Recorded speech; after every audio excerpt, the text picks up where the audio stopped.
자, 그래서 이제 그 다음에 넘기시면 이제 이온 결합하고 공유 결합 요거예요.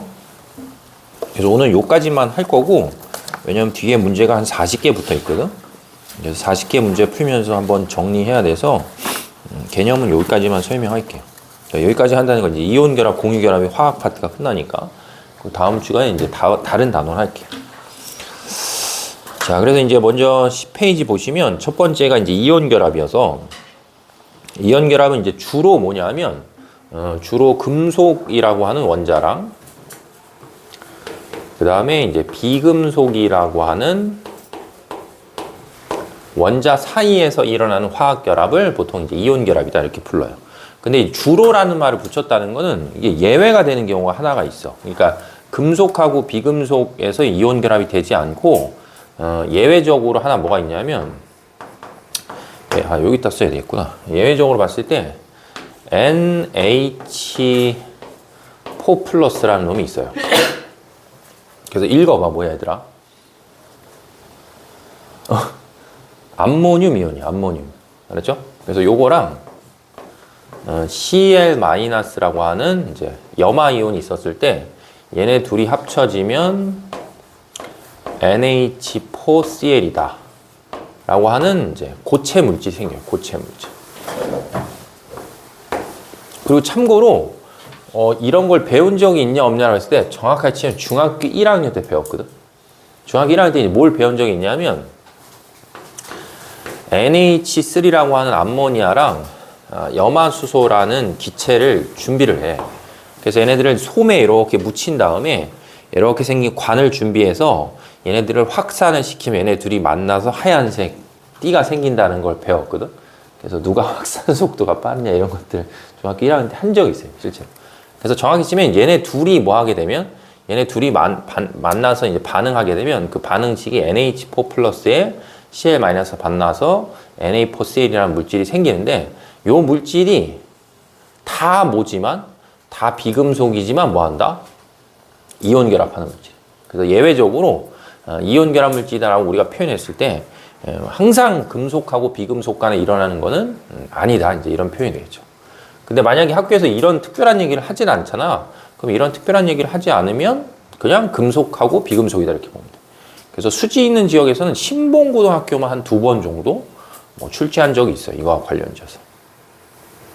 그래서 어쨌든 주로 이제 금속하고 비금속 원자 사이에서 일어나는 결합을 이온 결합이다. 이렇게 표현하는 거고, 그 다음에 두 번째는 이온 결합이 일어날 때는 금속 원자에서 비금속 원자로 전자가 뭐 하는 거냐면 가버리는 거야, 그냥.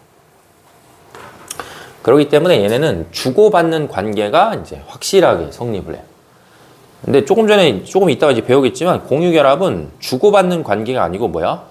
공동으로 소유한다는 개념이 생기는 거거든. 이제 그거랑 다르게 얘는 금속 원자는 진짜 전자를 뭐야?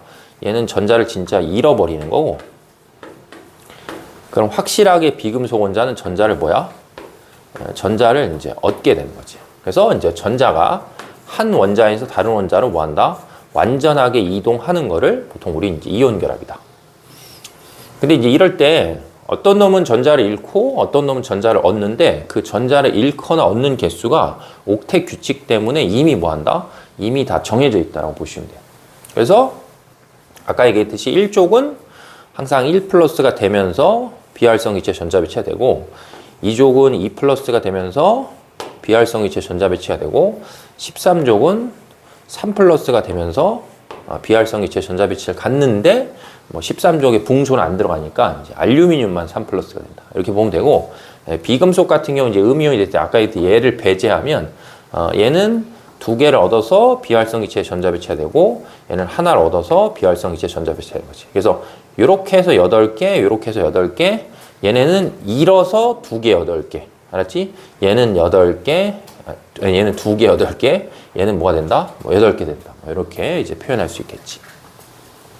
그 다음 네 번째는 이제 화학식을 세우는 방법은 저 옥텟 규칙에 의해서 이미 이제 결정이 돼요. 화학식 세우는 게. 그래서 아까 얘기했듯이 보통 이제 수행평가를 볼 때 이제 이런 것들 내는 거죠. 수행평가로. 그래서 이제 화학식을 세우는 방법은 양이온의 개수랑 양이온의 전하량을 곱한 값이랑 음이온의 개수랑 음이온의 전하량을 뭐 하는 거냐면 곱한 값이 항상 똑같이 나오도록 식을 세우는 거야. 왜냐면 저렇게 세울 때 뭐 하는 거냐면 전자를 잃어버리는 개수랑 전자를 얻는 개수가 뭐 하냐면 동일하게 나온다 이렇게 보면 되겠지. 그래서 그냥 대표적으로 이렇게 써볼게. 1족을 Na 플러스, 그 다음에 2족을 Mg 플러스, 그 다음에 13족을 Al3 플러스 이렇게 하고 16족을 OA2 마이너스, 17족을 뭐 Cl 마이너스, 자 이렇게 표현했다고 치면 얘네들은 전하량이 1대 몇이기 때문에 전하량이 1대 2잖아. 그러니까 결합을 몇 대 몇으로 하는 거야? 2대 1로 하는 거야. 그치? 항상 전하량이 중요하기 때문에 전하량의 비율이 몇 대 몇이면 그거하고 뭐 한다? 반대로 결합을 형성한다는 얘기지. 그래서 만약에 요렇게 하면 뭐 다 아는 것처럼 뭐가 된다? NA의 2O다 이렇게 되겠죠. 그 다음에 요렇게 하면 전하량이 몇 대 몇이니까 1대 1이니까 NA의 CL이다. 뭐 이렇게 되겠고 요렇게 하면 전하량이 몇 대 몇이니까 2대 2잖아. 근데 여기 써 있는 것처럼 우리는 항상 가장 간단한 무슨 비로 나타내기 때문에 정수비로 나타내기 때문에 전하량이 2대 1이면 가장 간단하게 나타내면 어차피 보다 1대 1이죠. 그러면 뭐가 되냐면 MgO가 되겠고, 그죠? 그럼 다시 이렇게 하면 전하량의 비가 2대 1이니까 결합은 1대 2로 하니까 MgCl2다. 뭐 이렇게 쓸 수 있겠지. 그 다음에 다시 이렇게 하면 전하량의 비가 3대 몇이니까 3대 2니까 결합은 2대 3이니까 Al2의 O3다. 이렇게 되고 이렇게 하면 전하량이 3대 1이니까 결합은 1대 3으로 하니까 Al의 Cl3다. 이렇게 표현할 수 있겠죠.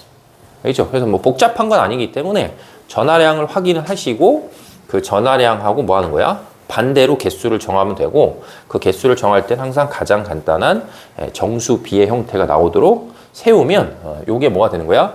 요게 이제 이온 결합 물질의 화학 식을 세우는 방법이다. 이렇게 보면 되겠죠. 뭐 이상하지 않지 얘들아. 그래서 이제 전하량 정도는 옥텟 규칙에 의해서 이제 기억을 좀 하시면 되겠죠.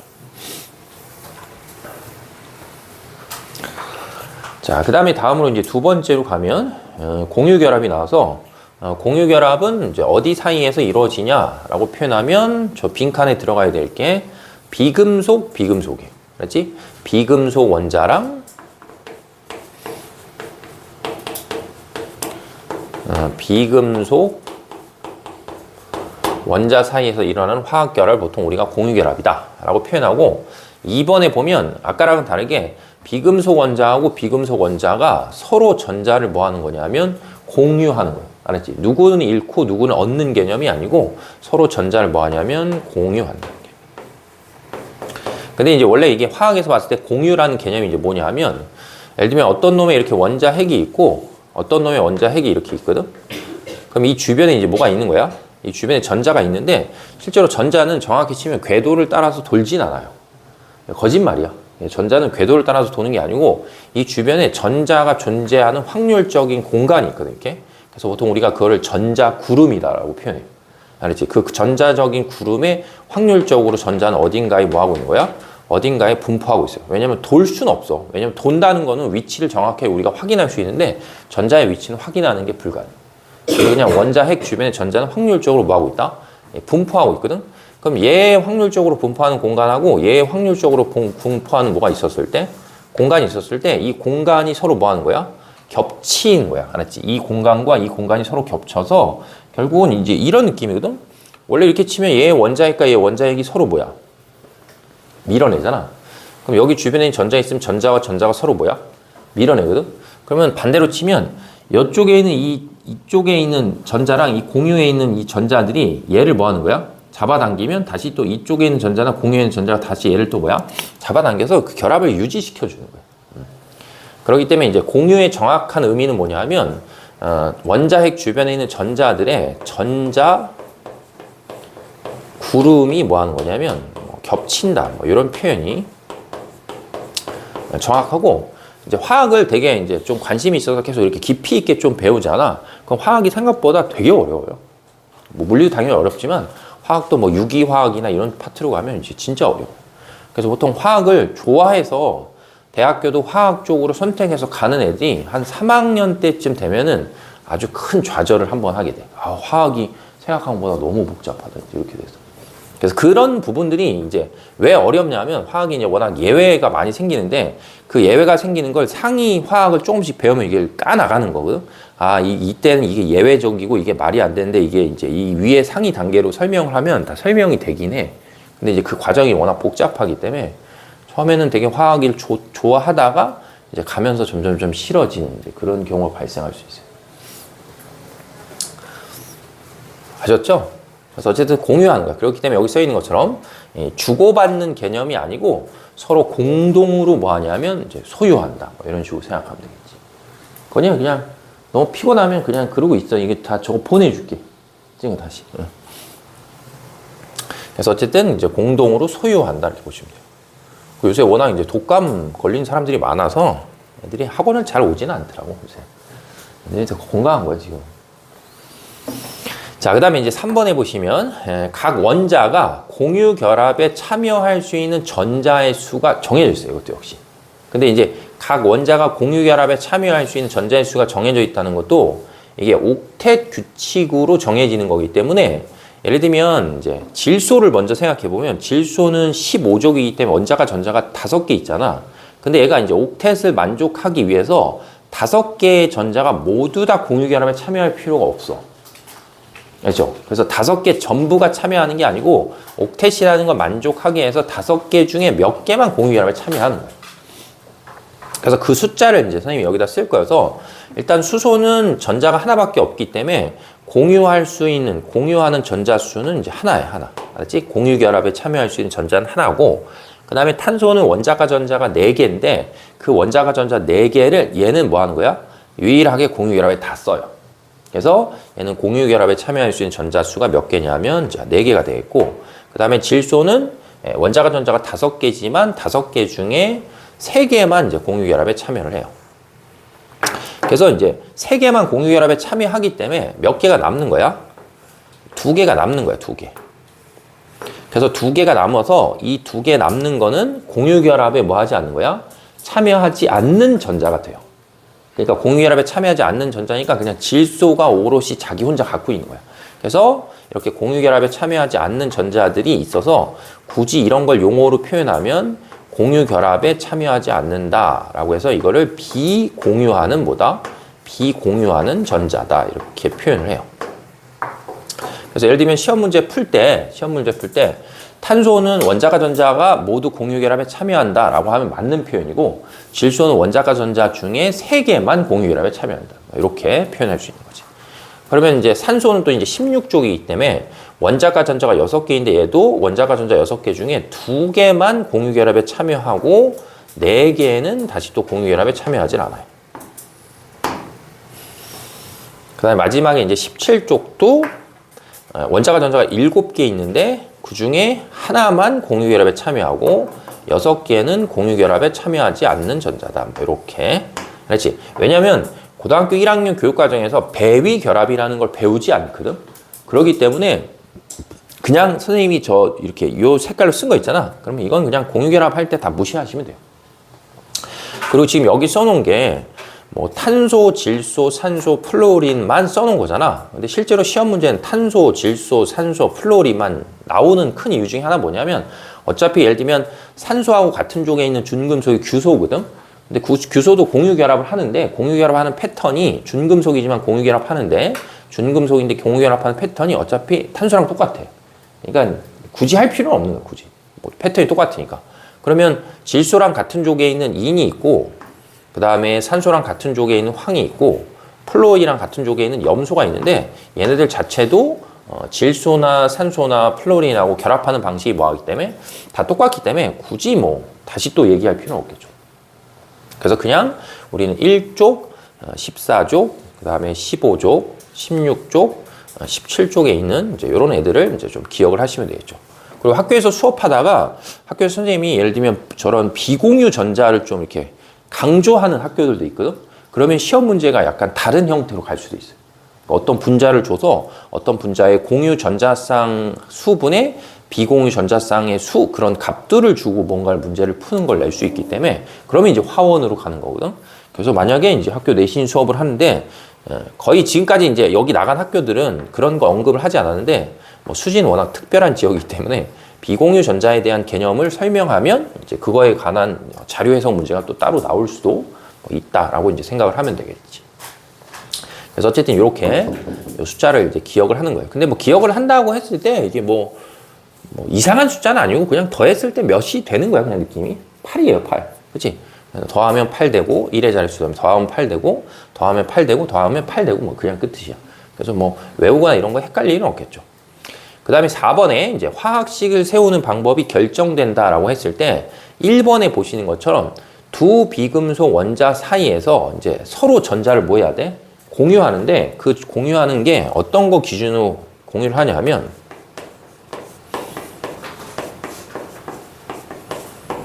공유하는 게 이제 최소값을 기준으로 공유결합을 형성해. 그러니까 무슨 말이냐면 만약에 이게 탄소가 있어 이렇게 그리고 이제 수소가 있었다고 칩시다.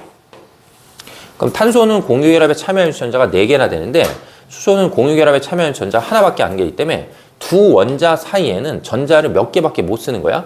전자를 하나하나씩이니까 2개밖에 못 쓰는 거야. 그렇죠? 예를 들면 이게 수소 거였다고 치잖아. 그러면 요게 뭐다? 탄소 거여서 요 사이에 놓일 수 있는 건 최대값이 몇 개야? 최대값이 제일 작은 거 기준으로 밖에 안 된다는 거야. 그러니까 이제 딱 몇 개밖에 못 놓이는 거야. 2개밖에 못 놓이는 거야. 각각 하나씩 이렇게 공유를 하기 때문에. 그러면 이렇게 하게 되면 수소 입장에서 이렇게 생각을 하잖아. 그럼 수소 입장에서 생각하면 수소가 전자를 2개 갖는 효과가 생기기 때문에 수소가 이제 헬륨의 전자 배치를 갖게 된다. 뭐 이렇게 되는 거지. 됐어요? 그러면 만약에 탄소는 아직도 공유결합에 참여할 수 있는 전자가 몇 개나 더 있기 때문에 3개나 더 있잖아. 그러면 얘가 다시 수소하고 뭐 한다? 또 공유결합하면 하나는 수소, 하나는 탄소, 하나는 수소, 하나는 탄소, 하나는 수소, 하나는 탄소, 뭐 이런 식으로 결합을 할 수 있겠죠. 그래서 항상 최소값을 기준으로 공유결합이 형성된다 이렇게. 그래서 우리가 이렇게 공유결합을 하게 되면 이렇게 전자가 몇 개 들어가 있는 거야? 전자가 2개 들어가 있잖아. 근데 전자는 보통 개수로 세지 않고 공유결합할 때는 서로 공유하기 때문에 항상 무슨 표현을 쓰냐 하면 시험 문제 물어볼 때도 쌍이 맞는 거예요. 쌍이. 알았죠? 쌍이 맞는 거야. 그러니까 얘하고 얘 사이에 한 쌍, 얘하고 사이에 한 쌍, 얘하고 얘 사이에 한 쌍, 얘하고 얘 사이에 한 쌍. 뭐 이렇게 되죠. 그래서 보통 우리가 원자하고 원자 사이에 전자가 이렇게 2개. 다른 말로 하면 뭐다?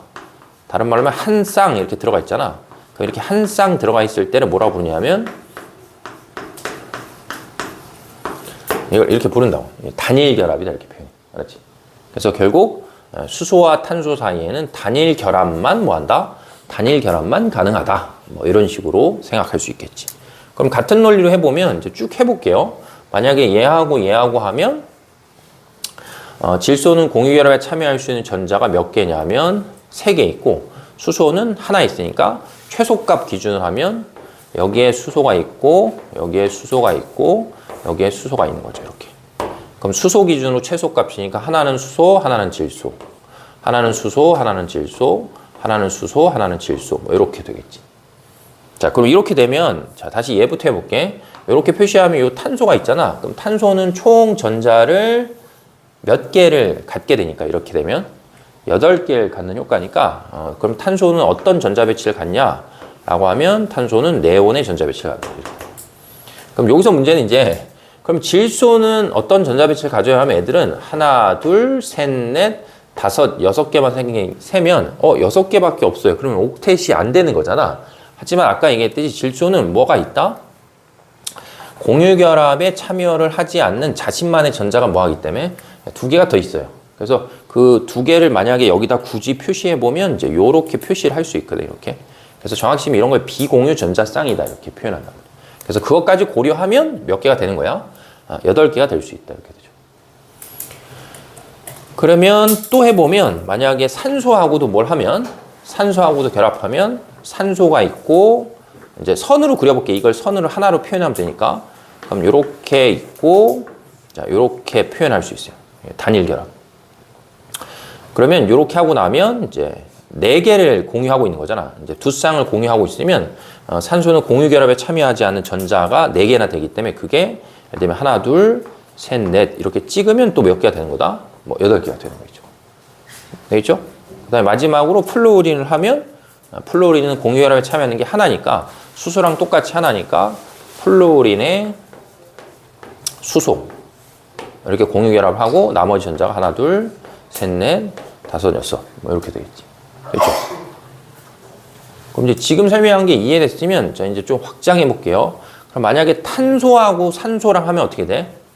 탄소랑 산소랑 하면 항상 최소값 기준으로 생각을 하는 거잖아. 그럼 탄소, 산소니까 탄소는 원자가 이제 참여할 수 있는 원자가 4개고 질소는 3개니까 최소값 기준이니까 얘네 사이에는 뭐야? 3개가 놓여야 돼. 3개. 그러니까 질소 거 3개. 그러면 탄소 거 몇 개? 탄소 거 3개. 최소값으로 놓으니까. 그럼 이렇게 하고 나면 누가 아직 전자가 하나 남아? 탄소가 전자가 하나 남으니까 그 탄소 하나가 예를 들면 수소하고 뭐 한다? 수소하고 공유 결합을 하면 시아나수소라고 하는 HCN 뭐 이렇게 형성되겠죠. 그럼 같은 논리로 해보면 질소와 질소가 있다. 그럼 최소값이 서로 뭐하기 때문에 똑같잖아. 그러면 하나, 둘, 하나, 둘, 하나, 둘 이렇게 되겠죠. 그럼 산소가 있으면 산소가 최소값이 2니까 산소만 있으면 하나, 둘, 하나, 둘 뭐 이렇게 되겠지. 그 다음에 만약에 탄소와 산소가 있으면 최소값이 산소 기준으로 2니까 하나, 둘, 하나, 둘 이렇게. 그럼 예를 들면 이 탄소가 다시 뭐야? 산소하고 또 결합했으면 하나, 둘, 하나, 둘 이렇게 되겠죠. 근데 지금 설명한 것 중에 안 되는 게 있거든? 전형적으로 안 되는 게 뭐냐면 이게 안 돼요. 이게. 읽어봐. 뭐야? 일산화탄소거든? 일산화탄소는 하나, 둘, 하나, 둘, 하나, 둘 돼야 돼요. 삼중결합이야. 그래서 우리가 지금 배우는 이 규칙에 뭐 하는 거야? 벗어나. 그래서 절대로 뭐 하지 않는다? 절대로 시험에 나오질 않아요. 수능에도 출제가 되지 않아. 알지? 고등학교 교육과정에서 나오는 기본적으로 화학 결합이라는 거는 지금 선생님이 얘기하는 저 최소값 기준으로 공유결합 형성되는 것만 뭐야? 반드시 내게 돼 있어요. 그래서 그냥 괜히 혼자 공부하다가 뭐 갑자기 일산화탄소는 어떻게 생겼지? 그런 거에 대한 고민할 필요가 없어요. 그래서 항상 이제 뭐라고 하는 애들은 공유결합이라고 하는 애들은 이제 최소값을 기준으로 이렇게 점을 찍어서 이제 표현한다라고 보면 돼서 뭐 수행평가가 딱 어떤 분자를 확 때려서 주고 그 구조를 뭐야? 이렇게 점을 찍어서 표현할 수 이런 것들이 나오면 지금 설명한 것처럼 이제 이런 식의 형태로 하시면 돼요. 그리고 이 마지막에 이제 공유결합을 우리가 표현할 때는 단일결합과 다중결합으로 나눠서 지금 현재 이런 여기 선생님이 쓴 걸 봤을 때 요게 뭐가 된다? 요게 단일결합. 알겠죠? 그 다음에 요거나 요런 게 뭐가 된다? 다중결합. 그래서 하나 오해하면 안 되는 게 요게 단일결합이니까 단일결합은 선으로 하나 그리면 요렇게 그리거든? 그러면 이건 이제 다중결합이니까 이건 삼중결합이니까 얘는 선을 이렇게 3개를 그릴 수 있어요. 이렇게. 예를 들면. 그럼 얘도 선을 이렇게 3개 그리고 얘는 선을 이렇게 2개 그리고 얘는 선을 이렇게 2개 그리고 선을 2개 그리잖아. 그럼 자칫 이게 오해하면은 이게 단일결합이니까 이거는 단일결합이 몇 개 있고 3개 있고 얘는 단일결합이 2개 있고 뭐 얘는 단일결합 여기 2개, 2개 뭐 이렇게 생각할 수 있는데 단일결합과 다중결합은 아예 다른 결합이에요. 그래서 이게 함부로 개수를 헤아리는 건 아니고 만약에 여기에 이렇게 생긴 시험 문제가 나와서 여기에 단일결합이 몇 개 있어요? 라고 물어보면 그냥 뭐라 하면 돼? 단일결합 하나에 다중결합인 삼중결합 하나 있다. 이렇게 봐야 돼요. 그러니까 왜 다른 거는 나중에 배워. 이게 구조 자체가 막 시그마 결합, 파이 결합이라는 이상한 개념이 있거든?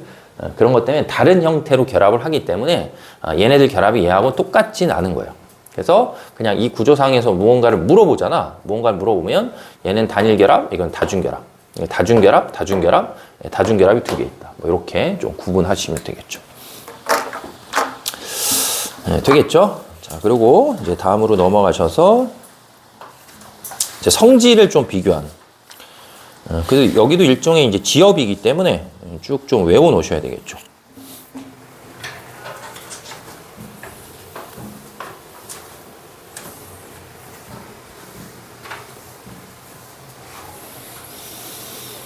자, 그래서 이제 첫 번째 보면은 그 이온 결합하고 공유 결합의 어떤 구조적 특징이에요. 구조적 특징. 그래서 얘가 이제 이온 결합이거든. 근데 이온 결합은 이제 잘 보면 이 그림을 이제 잘 그냥 이해만 하시면 되는데 이온 결합에 지금 여기가 Na 플러스랑 뭐가 있는 거야? Cl 마이너스가 이렇게 존재해요. 알았지? Na 플러스랑 Cl 마이너스가 있는데 Na 플러스는 그림상에서 보는 것처럼 크기가 약간 작고 Cl 마이너스는 크기가 약간 뭐야? 커지거든? 이유가 뭐냐면 원래 NA라는 놈이 이렇게 있었다고 쳐. 예를 들어서 이렇게 있으면 얘는 전자를 잃어버리면서 Na 플러스가 되거든? 그렇기 때문에 전자를 잃어버리면서 Na 플러스가 되면 껍질이 줄기 때문에 사이즈가 작아지는. 그러면 이제 Cl 마이너스는 원래 요만했을 거 아니야? 그럼 요만한 Cl 마이너스가 외부에서 전자가 들어오면 그 전자가 돌고 있는 궤도에 전자가 하나 들어오면서 반발력이 생기기 때문에 사이즈가 뭐 이렇게 커져요. 그래서 뭐 그런 이유 때문에 하나는 작고 하나는 크게 그린 거야.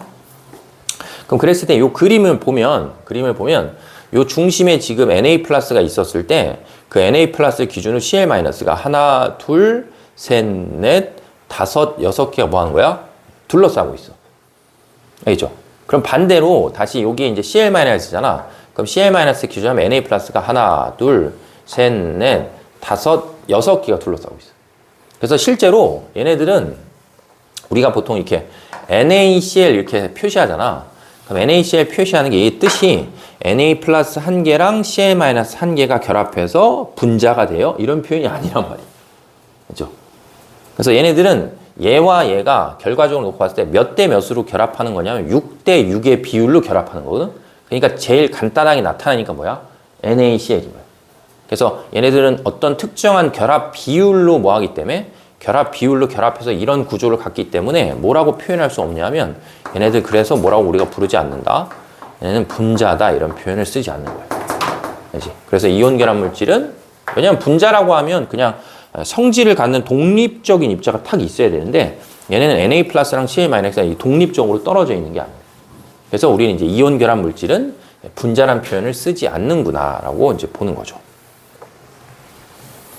그래서 항상 결합하는 일정한 비가 성립한다라고 보면 되고 공유 결합 물질은 성질을 갖는 독립된 입자가 있다 그랬으니까 만약에 굳이 여기다가 뭐 약간 유치하게 그려보면 예를 들면 여기에 이렇게 물 분자가 있고 여기에 이제 물 분자가 이렇게 있었잖아. 그럼 이 자체가 뭐야?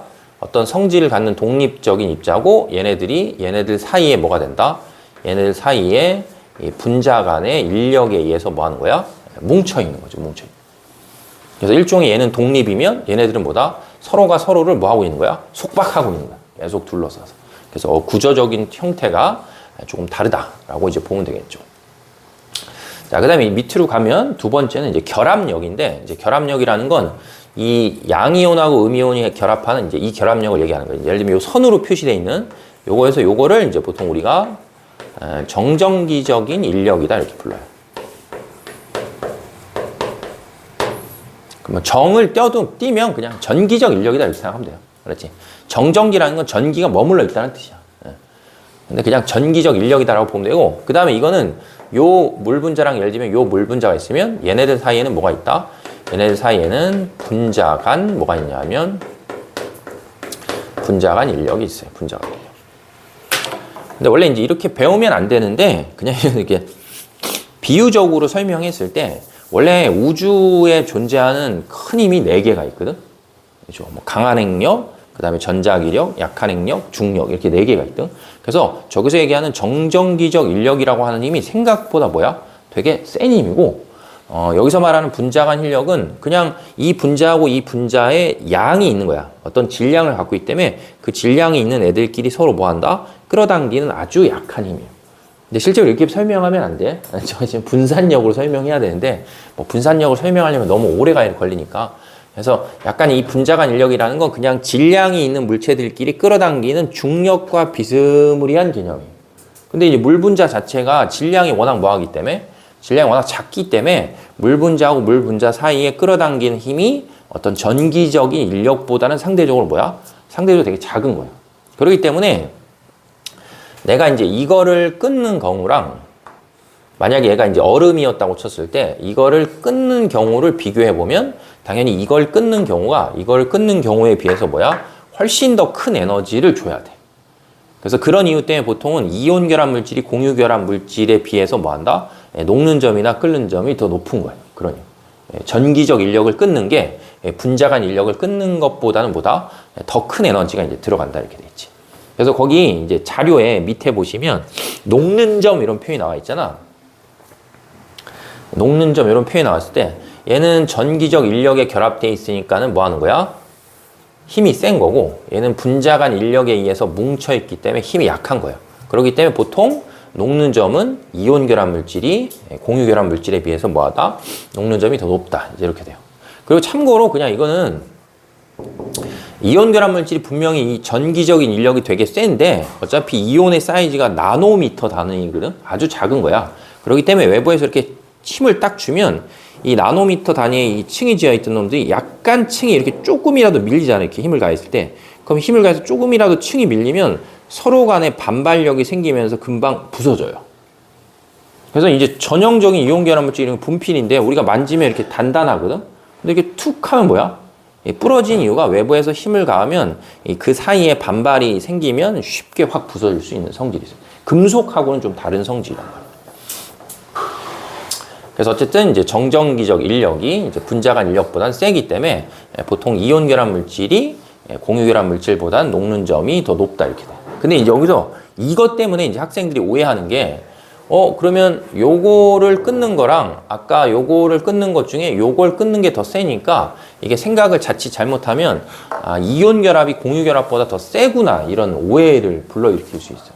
근데 조금 전에 선생님이 설명할 때 예를 들면 얼음을 물로 만든다고 했을 때 그건 공유 결합이 끊어지는 게 아니고 이 분자와 이 분자 사이에 뭐가 끊어지는 거야? 자, 인력이 끊어지는 거야. 그래서 함부로 녹는 점을 보고 이온 결합이 공유 결합보다 더 센 결합이다 이렇게 판단하면 안 돼. 그래서 하나 이제 예시적으로 기억할 게 아마 이걸 기억하면 덜 헷갈릴 텐데 지구에서 제일 단단한 물질이 얘거든. 다이아몬드. 다이아몬드가 전형적인 뭐야? 전형적인 공유 결합이야. 그래서 다이아몬드나 흑연 이런 애들은 2000도 이상 올려야지 뭐야? 녹아. 그럼 그건 다른 말로 바꾸면 뭐야 하는 거야? 공유 결합이 이온 결합보다 뭐한다? 더 센 거야. 그러니까 실제로 시험 문제에서 그냥 이온 결합이 세냐, 공유 결합이 세냐라고 물어보면 그냥 공유 결합이 세요. 지구상에 제일 센 결합이 공유 결합이에요. 공유 결합. 그래서 약간 이 녹는 점하고 결합력의 세기를 뭐 하면 안 돼? 이게 혼동하면 안 돼요. 알겠죠?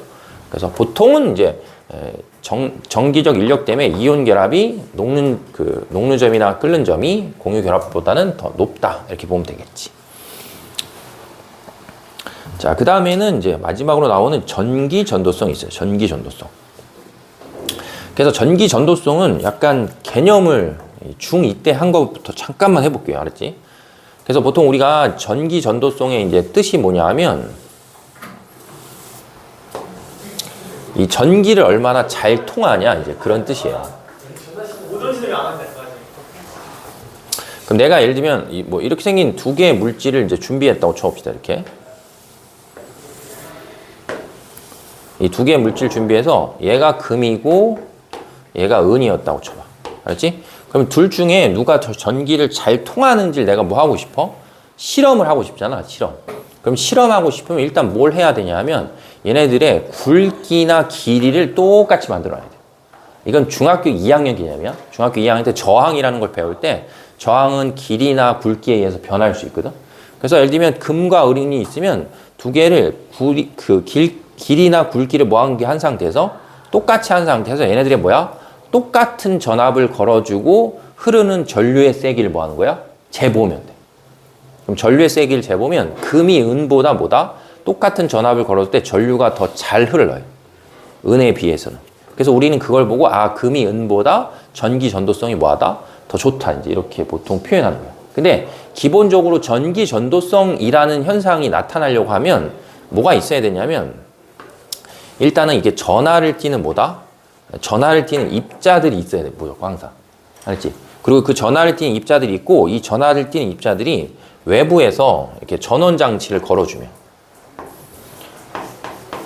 전원 장치 이렇게 걸어줬을 때 얘네들이 뭐 할 수 있어야 돼? 자유롭게 어떤 방향성을 갖고 뭐 해야 돼?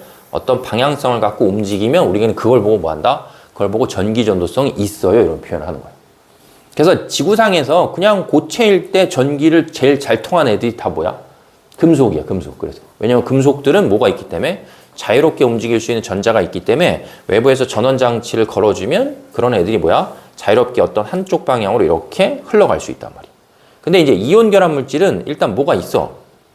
전하를 띠는 입자들이 분명히 있거든? 근데 얘네들이 고체 상태일 때는 위에 그림에서 보는 것처럼 양이온과 음이온이 서로가 서로를 이렇게 둘러싸서 딱 붙들고 있기 때문에 내가 전원 장치를 이렇게 딱 꽂는다고 해도 뭐야? 이게 움직일 수가 없어. 양이온, 음이온들이. 그래서 고체일 땐 뭐 하지 않는 거다? 그래서 고체일 때는 전기를 통하지 않는 거예요. 그래서 내신 시험 문제 풀 때 고체일 때 만약에 전기를 잘 통한 놈이 등장하잖아. 그럼 그거는 99.999%는 뭐야? 그냥 금속이야, 금속. 99.999%는 금속이라는 건 예외적인 게 있다는 얘기지. 그래서 보통 고체일 때 전기를 잘 통한다라고 하면 여기 써 있는 그 공유결합 물질 중에 흑연을 빼고는, 알았죠? 흑연을 빼고는 고체일 때 전기를 잘 통하는 게 나오면 그거는 아까 우리가 앞에서 배웠던 알카리 금속 같은 그냥 금속류다. 이제 이렇게 생각하시면 돼요. 근데 액체를 만드는 거야, 액체. 그럼 액체를 만든다는 건 이온 결합 물질을 열을 가해서 뭐야? 용융 상태를 만들어주는 거야. 그러면 용융 상태가 되면 양이온하고 음이온이 둘러싸이는 게 끊어져 버려, 이렇게. 그러면 플러스 마이너스를 띤 입자들이 이렇게 자유로워지거든? 그러면 그런 상태에서 플러스 마이너스의 전원 장치를 뭐 하면 연결하되면 이 양이온, 음이온이 전원 장치의 특정한 방향을 따라서 이렇게 움직이게 돼요. 그럼 전하를 띤 입자들이 이제 흘러가기 시작하는 거잖아. 그러면 뭘 통하는 거야? 그럼 전기를 통하는 거야. 그래서 이온 결합 물질은 무슨 상태를 만들면 액체. 근데 보통 이온 결합 물질은 액체 상태를 보통 이렇게 표현하죠. 용융 상태다라고 불러요. 용융. 왜냐면 원래 상온에서 고체인데 열을 가해서 녹여놨다라는 표현이기 때문에 용융 상태다 이렇게. 그래서 용융 상태를 만들면 전기 전도성이 뭐한다? 전기 전도성이 생기는 거고, 그 다음에 공유 결합 물질은 액체 상태가 되잖아. 액체 상태가 되면 지구상에 존재하는 공유 결합 물질 중에 액체 상태일 때 전기를 통하는 놈은 뭐하다? 없어요. 그러니까 예외가 없다는 거예요. 예외. 그래서 액체 상태를 만들 때 전기를 뭐하면 통하면 뭐한다? 이온 결합이고, 액체 상태일 때 전기를 통하지 않으면 공유 결합 물질. 물론 금속은 액체 상태로 만들면 전기를 뭐하겠어? 통해. 고체도 통하는데 액체는 더 잘 통하겠지.